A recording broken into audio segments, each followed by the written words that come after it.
What's up mga idol? Hindi na ako pogi dito dahil na-stress na ako kakahanap ng ATV. Buti na lang nakahanap tayo dito sa may Honda Transcycle mga idol dito sa may Kappa Starlock. Kaya na nga yung napili natin yung Honda ADV na puti Road Sync 2026 mga idol.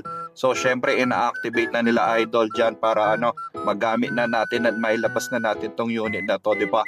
Napaka-pogi ng puti mga idol. Dati na tayo nag-ADV pero hindi puti no? So ito pala yung bago sa ADV, yung kanyang TFT at marami pang iba mga idol. So abangan yung mga next vlog natin. Syempre re-review natin to. Kung naghahanap kayo, marami silang stock dito mga idol. Pili lang kayo. I-message nyo lang yan si Ma'am Aina na nag-assist sa atin. Maraming salamat sa iyo, Miss Aina.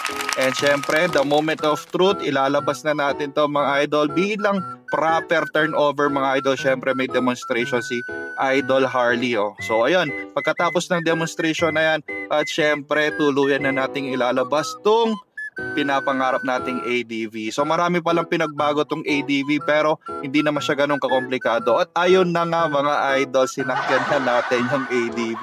Parang laruan lang siya sa atin. No? Siyempre maraming salamat sa mga tumulong maghanap. Babawi ako sa inyo mga idol kahit hindi kayo nakakita. Let's go!